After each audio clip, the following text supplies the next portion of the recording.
প্রিয় দর্শক শ্রোতা বন্ধুরা, সারা দেশে আজ নজিরবিহীন উৎসবমুখর এবং শান্তিপূর্ণ পরিবেশে ত্রয়োদশ জাতীয় সংসদ নির্বাচন অনুষ্ঠিত হলো।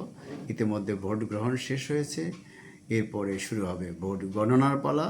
আমরা ধীরে ধীরে জানতে পারবো কোন আসনে কোন প্রার্থী কত ভোট পেয়েছে। যাই হোক, যে কথা বলছিলাম যে ঢাকা, চট্টগ্রাম, বাগেরহাট, কক্সবাজার সহ বেশ কিছু জায়গায় বিচ্ছিন্ন কিছু ঘটনা ঘটেছে, তাও ভোট কেন্দ্র বেশিরভাগই ভোট কেন্দ্রের বাইরে।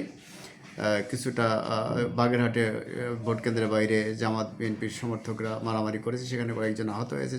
কক্সবাজারও হয়েছে। সারা দেশে এখন পর্যন্ত জামাত কিছু কিছু জায়গায় ভোট বর্জনের কথা বলেছে, দক্ষিণবঙ্গে বিশেষ করে বরিশাল, ঝালকাঠি অঞ্চলে, পিরোজপুর অঞ্চলে।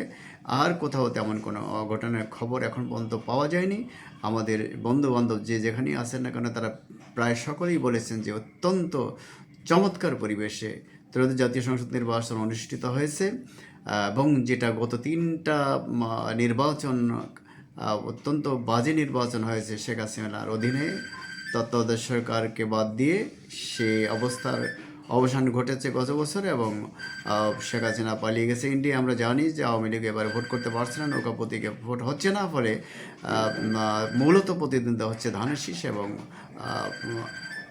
জামাতের দাঁড়িপাল্লা। এই প্রতিদ্বন্দ্বিতা যেটা বলা হচ্ছিল যে খুব ভালোভাবেই জামাত প্রতিদ্বন্দ্বিতা করবে বিএনপির সঙ্গে, কিন্তু এখন মনে হচ্ছে এসে যে জামাত কার্যত কোনো কোনো ভালো কোনো প্রতিদ্বন্দ্বিতা গড়ে তুলতে পারছে বলে মনে হচ্ছে না।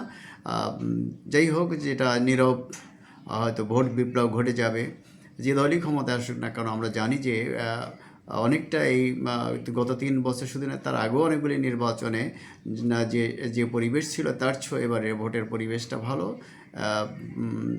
সবাই বলছেন।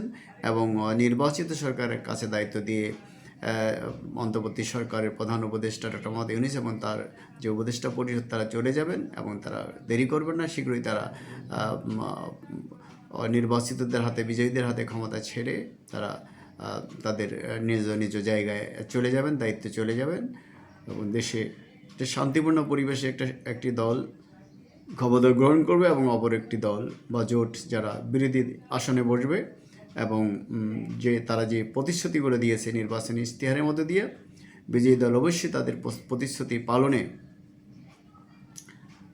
অগ্রসর হবে বলে মনে করা হচ্ছে। এবং এবং এবং আমরা সবাই এই শান্তিপূর্ণ পরিবেশ এর মধ্য দিয়েই অগ্রসর হতে চাই। আমরা গণতন্ত্রের পথে, অর্থনৈতিক অগ্রগতির পথে, মানবাধিকারের পথে এগিয়ে যেতে চাই, সেই আশাবাদ ব্যক্ত করে এবং সকলের সাফল্য এবং মঙ্গল কামনা করে ডিবেট উইথ রানা এবং নিউ বাংলা টিভির পক্ষ থেকে আপনাদের সকলকে স্বাগত জানাচ্ছি।